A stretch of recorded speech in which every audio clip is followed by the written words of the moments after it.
ನೋಡೋಣ ಮೈತ್ರಿ ನ್ಯೂಸ್ ಶಿಡ್ಲಘಟ್ಟ. ರಂಜಾನ್ ಹಬ್ಬದ ಅಂಗವಾಗಿ ನಗರದ ಬಿಜೆಪಿ ಸೇವಾ ಸೌಧದಲ್ಲಿ ಮುಸ್ಲಿಂ ಸಮುದಾಯದ ಬಡ ಕುಟುಂಬಗಳಿಗೆ ಆಹಾರ ಸಹಾಯ ನೀಡುವ ಉದ್ದೇಶದಿಂದ ಸುಮಾರು 1,000ಕ್ಕೂ ಹೆಚ್ಚು ದಿನಸಿ ಕಿಟ್ಗಳನ್ನು ಬಿಜೆಪಿ ಜಿಲ್ಲಾಧ್ಯಕ್ಷ ಸಿಕಲ್ ರಾಮಚಂದ್ರ ಗೌಡ ಅವರು ವಿತರಿಸಿದರು. ಈ ಸಂದರ್ಭದಲ್ಲಿ ಮಾತನಾಡಿದ ಅವರು, ರಂಜಾನ್ ಮಾಸವು ಪವಿತ್ರತೆಯ ಪ್ರತೀಕವಾಗಿದ್ದು ಮಾನವ ಧರ್ಮವೇ ಶ್ರೇಷ್ಠವಾದ ಧರ್ಮ ಎಂದು ಹೇಳಿದರು. ನಾವು ಸಂಪಾದಿಸುವ ಆದಾಯದಲ್ಲಿ ಒಂದು ಭಾಗವನ್ನು ಬಡವರಿಗಾಗಿ ಮೀಸಲಿಟ್ಟು ದಾನ ಮಾಡುವ ಮೂಲಕ ಸಮಾಜದಲ್ಲಿ ಮಾನವೀಯ ಮೌಲ್ಯಗಳನ್ನು ಉಳಿಸಬೇಕು. ಉಳ್ಳವರು ದಾನ ಧರ್ಮ ಮಾಡುವುದನ್ನು ರೂಢಿಸಿಕೊಳ್ಳಬೇಕು ಹಾಗೂ ಬಡವರು ಸರ್ಕಾರ ಮತ್ತು ಸಮಾಜದಿಂದ ದೊರೆಯುವ ಸೌಲಭ್ಯಗಳ ಸದುಪಯೋಗ ಪಡಿಸಿಕೊಳ್ಳಬೇಕು ಎಂದು ಸಲಹೆ ನೀಡಿದರು. ವಿಧಾನಸಭಾ ಕ್ಷೇತ್ರದ ಇಡೀ ನಮ್ಮ ಮುಸಲ್ಮಾನ್ ಬಾಂಧವರ ರಂಜಾನ್ ಹಬ್ಬ ನಡೀತಾ ಇದೆ. ಅವರಿಗೆ ಪವಿತ್ರವಾದ 1 ತಿಂಗಳು ಉಪವಾಸದ ಏನು ಹಬ್ಬ ಇದೆ, ಆ ಒಂದು ಹಬ್ಬಕ್ಕೆ ನಾವು ವರ್ಷ ಕೂಡ ನಮ್ಮ ಕ್ಷೇತ್ರದಲ್ಲಿ ಯಾರೆಲ್ಲ ಒಂದಷ್ಟು ಹಬ್ಬಕ್ಕೆ ಅದ್ದೂರಿಯಾಗಿ ಮಾಡ್ಕೊಂಡ ಬಡವರಿಗೆ ಒಂದೊಂದು ವಾರ್ಡಲ್ಲಿ ಕೂಡ ವಾರ್ಡ್ ವೈದು ನೋಡಿ ಅವ್ರಿಗೆಲ್ಲ ಒಂದಷ್ಟು ಕಿಟ್ ಕೊಡ್ತಕ್ಕಂಥ ವರ್ಷ ಮಾಡ್ತಾ ಇದ್ವಿ. ಆದರೆ ವರ್ಷ ಹೋಗಿ ಅವ್ರ ಏರಿಯಾದಲ್ಲ ಹೋಗಿ ಒಂದು ಏರಿಯಾದಲ್ಲಿ ಕೊಡ್ತಾ ಇದ್ವಿ. ಆದರೆ ಈ ವರ್ಷ ಒಂದು ವಿಶೇಷ ಏನಂತ ಹೇಳಿದ್ರೆ, ಅಲ್ಲೆಲ್ಲ ಸ್ವಲ್ಪ ವ್ಯವಸ್ಥೆಗಳಿಗೆ ತೊಂದರೆ ಆಗಿ ಅಲ್ಲಿ ನೂಕಾಟ ಆಗ್ತಾ ಇತ್ತು. ಹಂಗಾಗಿ ಈ ವರ್ಷ ಎಲ್ರಿಗೂ ನಮ್ಮ ಸೇವಾ ಸೌಧಕ್ಕೆ ಬಂದು ತಗೊಳ್ತಕ್ಕಂಥ ಮನವಿ ಮಾಡಿದ್ವಿ. ಇವತ್ತು ಮುಸಲ್ಮಾನ್ ಬಾಂಧವರು ಎಲ್ಲರೂ ಇವತ್ತು ಇಲ್ಲಿ ಬಂದಿದ್ದೀರಾ. ತಮಗೆ 30 ವರ್ಷದ ಹಬ್ಬದ ಏನು ಆಚರಣೆ ಮಾಡ್ತಾ ಇದ್ರ ಪವಿತ್ರವಾದ ರಂಜಾನ್ ಹಬ್ಬ ತಮಗೆಲ್ಲ ಒಳ್ಳೇದು ಮಾಡಲಿ. ದೇವರು ತಮಗೆಲ್ಲ ಎಲ್ರಿಗೂ ಆಯಸ್ಸು, ಆರೋಗ್ಯ, ಸಂತೋಷ, ನೆಮ್ಮದಿ ಎಲ್ಲ ಕೊಡ್ಲಿ ಅಂತೇಳಿ ರಂಜಾನ್ ಹಬ್ಬದ ಶುಭಾಶಯಗಳನ್ನು ಹೇಳ್ತೀನಿ. ನಮಸ್ಕಾರ. ರಂಜಾನ್ ಹಬ್ಬದ ಪ್ರಯುಕ್ತ ಅಲ್ಪಸಂಖ್ಯಾತ ಸಮುದಾಯದ ಬಡವರಿಗೆ ದಿನಸಿ ಕಿಟ್ಗಳನ್ನು ವಿತರಿಸಿ ಹಬ್ಬದ ಶುಭಾಶಯಗಳನ್ನು ತಿಳಿಸಿದರು. ಜೊತೆಗೆ ಮುಂಬರುವ ಯುಗಾದಿ ಹಬ್ಬದ ಸಂದರ್ಭದಲ್ಲಿ ಶಿಡ್ಲಘಟ್ಟದ ಬಡಬಗ್ಗರಿಗೆ ಮತ್ತಷ್ಟು ದಿನಸಿ ಕಿಟ್ಗಳನ್ನು ವಿತರಿಸುವ ಯೋಜನೆ ಇದೆ ಎಂದು ತಿಳಿಸಿದರು. ಅವರು ಮುಂದುವರೆದು ಪ್ರಧಾನಮಂತ್ರಿ ನರೇಂದ್ರ ಮೋದಿ ಅವರ ನಾಯಕತ್ವದಲ್ಲಿ ಭಾರತದಲ್ಲಿ ಎಲ್ಲಾ ಧರ್ಮಗಳ ಜನರು ಶಾಂತಿ ಮತ್ತು ಸೌಹಾರ್ದದಿಂದ ಹಬ್ಬಗಳನ್ನು ಆಚರಿಸುತ್ತಿದ್ದಾರೆ ಎಂದು ಹೇಳಿದರು. ಇತರ ದೇಶಗಳಲ್ಲಿ ಯುದ್ಧ ಮತ್ತು ಹಿಂಸಾಚಾರ ನಡೆಯುತ್ತಿರುವ ಸಂದರ್ಭದಲ್ಲೂ ಭಾರತದಲ್ಲಿ ಜನರು ನೆಮ್ಮದಿಯಿಂದ ಬದುಕುತ್ತಿದ್ದಾರೆ ಎಂದು ಅಭಿಪ್ರಾಯಪಟ್ಟರು. ಈ ಕಾರ್ಯಕ್ರಮವು ಯಾವುದೇ ಚುನಾವಣೆಯ ಪ್ರಯೋಜನಕ್ಕಾಗಿ ಅಲ್ಲದೆ ನಿಜವಾಗಿಯೂ ಬಡವರಿಗೆ ಸಹಾಯ ಮಾಡುವ ಉದ್ದೇಶದಿಂದ ನಡೆಸಲಾಗಿದೆ ಎಂದು ಅವರು ಸ್ಪಷ್ಟಪಡಿಸಿದರು. ಸ್ಥಳೀಯ ನಾಯಕರ ಮೂಲಕ ಮುಂಚಿತವಾಗಿ ಟೋಕನ್ ವಿತರಣೆ ಮಾಡಿ ಟೋಕನ್ ಹೊಂದಿದವರಿಗೆ ಮಾತ್ರ ದಿನಸಿ ಕಿಟ್ ನೀಡಲಾಯಿತು. ಇದೇ ವಿಷಯ ತಿಳಿದು ಹಲವು ಮುಸ್ಲಿಂ ಸಮುದಾಯದ ಬಡವರು ಬಿಜೆಪಿ ಸೇವಾ ಸೌಧದ ಬಳಿ ಬಂದು ನಮಗೂ ಸಹಾಯ ನೀಡುವಂತೆ ಮನವಿ ಮಾಡಿದ ದೃಶ್ಯವು ಕಂಡುಬಂದಿತು. ಈ ಸಂದರ್ಭದಲ್ಲಿ ಬಿಜೆಪಿ ಗ್ರಾಮಾಂತರ ಮಂಡಲ ಅಧ್ಯಕ್ಷ ಸಿಕಲ್ ಆನಂದಗೌಡ, ಮಾಜಿ ಅಧ್ಯಕ್ಷ ಕಂಬದಹಳ್ಳಿ ಸುರೇಂದ್ರಗೌಡ, ನಗರಸಭೆ ಮಾಜಿ ಸದಸ್ಯ ನಾರಾಯಣಸ್ವಾಮಿ, ಡಾಕ್ಟರ್ ಶಫಿ, ರೂಪಸಿ ರಮೇಶ್ ಸೇರಿದಂತೆ ಹಲವು ಬಿಜೆಪಿ ಮುಖಂಡರು ಹಾಜರಿದ್ದರು. ನಾಡಿನ ಸಮಸ್ತ ಜನಕ್ಕೆ ರಂಜಾನ್ ಹಬ್ಬದ ಪ್ರಯುಕ್ತ ಬಿಜೆಪಿ ಜಿಲ್ಲಾಧ್ಯಕ್ಷರಾದಂತಹ ಸಿಕಲ್ ರಾಮಚಂದ್ರ ಗೌಡರು ಏನು ಒಂದು ಅಲ್ಪಸಂಖ್ಯಾತರಿಗೆ ಒಂದು ಸಿಹಿ ಸುದ್ದಿಯನ್ನು ಕೊಟ್ಟಿರ್ತಾರೆ. ವಿಶೇಷವಾಗಿ ಪ್ರತಿ ವರ್ಷದಂತೆ ಈ ವರ್ಷವೂ ಸಹ ಒಂದು ದಿನಸಿ ಕಿಟ್ ಅನ್ನು ಕೊಡ್ತಾ ಇದ್ದಾರೆ. ಆ ದಿನಸಿ ಕಿಟ್ಟು ಏನೇನಿರುತ್ತೋ ಈ ಅನ್ಬಾಕ್ಸಿಂಗ್ ಮಾಡಿ ನಿಮಗೆ ತೋರಿಸೋಣ. ಬಿಜೆಪಿ ಸೇವಾ ಸೌಧದಲ್ಲಿ ಈ ಒಂದು ಅನ್ಬಾಕ್ಸಿಂಗ್ ಮಾಡಿರುವಂತಹ ಐಟಮ್ ಅನ್ನು ಇಲ್ಲಿ ಜೋಡಿಸಿರ್ತಾರೆ. ಸರ್ ದಯವಿಟ್ಟು ಬನ್ನಿ. ಇಲ್ಲಿನ ಒಂದು ಸುಷ್ಮನ್ ಅವರು ಇಲ್ಲಿ ಜಾಬ್ ಮಾಡ್ತಾ ಇರೋದ್ರಿಂದ ಸರ್ ಈ ಒಂದು ಪ್ರಾಡಕ್ಟ್ ಏನು ಕೊಡ್ತಾ ಇದ್ದಾರೆ? ಗೋಧಿ ಹಿಟ್ಟು 2 kg ಗೋಧಿ ಹಿಟ್ಟು ಕೊಡ್ತಾ ಇದ್ದಾರೆ. ಮತ್ತೆ ವಿಶೇಷವಾಗಿ ಶಾವಿಗೆ ಪ್ಯಾಕೆಟ್ ಇದು ಎಷ್ಟು? 1 ಕಿಲೋ. ಮತ್ತೆ ಇದು ಕಡಲೆ ಹಿಟ್ಟು 1 kg. 1 kg ಕಡಲೆ ಹಿಟ್ಟು ಕೊಡ್ತಾ ಇದ್ದಾರೆ. ಮತ್ತೆ ಅಕ್ಕಿ 5 kg. ಏನು ಫಸ್ಟ್ ಕ್ಲಾಸ್ ಅಕ್ಕಿನೇ ಕೊಟ್ಟಿದ್ದಾರೆ. ಎಲ್ಲ ಲುಲು ಮಾಲ್ ಇದೆ, ಒರಿಜಿನಲ್ ಲುಲು ಮಾಲ್ ಆಕ್ಚುಲಿ ಇದು ಒಳ್ಳೆ ಫೇಮಸ್ ಮಾಲ್ ಆಗಿರುತ್ತೆ. ಇದು ಸನ್ಫ್ಯೂರ್ 1 ಲೀಟರ್ ಆಯಿಲ್ ಕೊಟ್ಟಿದ್ದಾರೆ. ಶುಗರ್ ಅಲ್ವಾ ಇದು? 1 kg ಶುಗರ್ ಕೊಟ್ಟಿದ್ದಾರೆ. ಚಿರೋಟಿ ರವೆ 1 kg ಕೊಟ್ಟಿದ್ದಾರೆ. 100 ಗ್ರಾಮ್ GRP ತುಪ್ಪ ಕೊಟ್ಟಿರ್ತಾರೆ.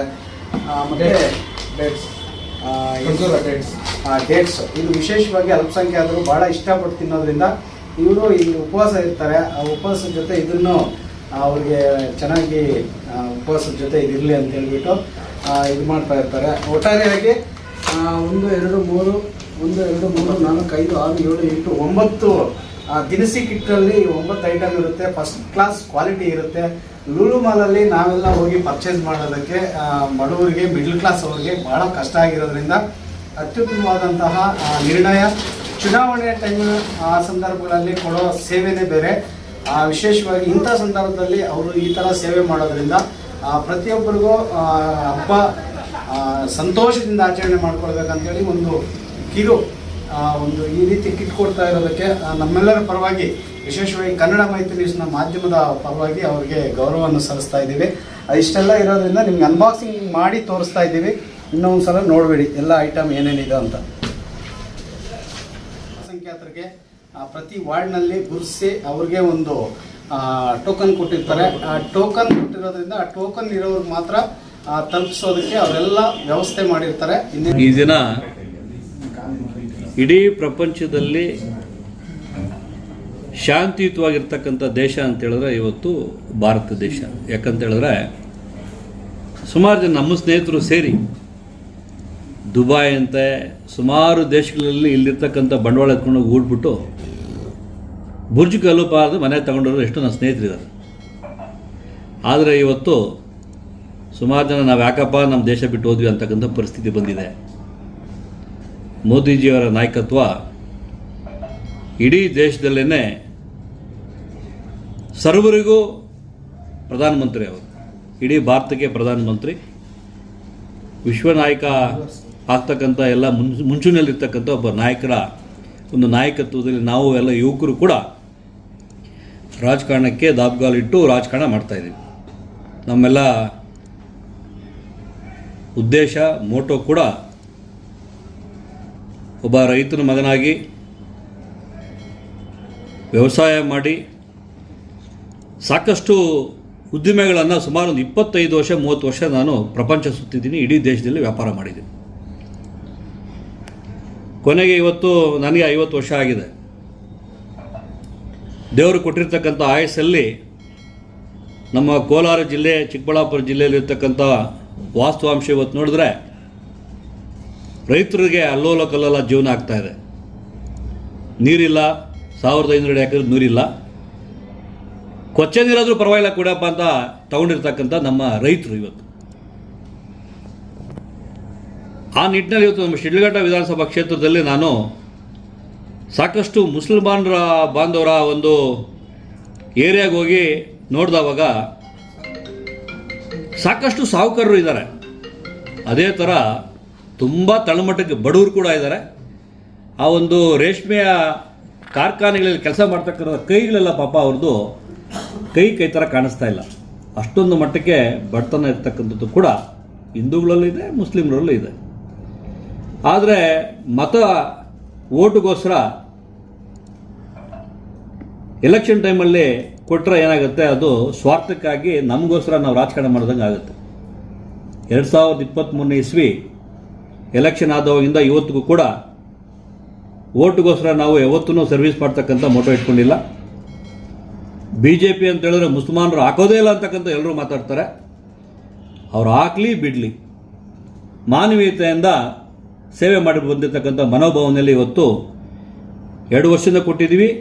ಈ ವರ್ಷ ಕೂಡ ರಂಜಾನ್ಗೆ ಬಡವರಿಗೆ 30 ದಿವಸಕ್ಕೆ ಆಗ್ತಕ್ಕಂಥ ಒಂದು ಕುಟುಂಬಕ್ಕೆ ಆಗ್ತಕ್ಕಂಥ ಒಂದು ಕಿಟ್ ಕೊಡ್ಬೇಕಂತಕ್ಕಂಥ ನಿರ್ಧಾರ ಮಾಡಿದ್ವಿ, ಕೊಡ್ತಾ ಇದ್ದೀವಿ. ಇವತ್ತು ಕೊಟ್ಟಿದ್ವಿ.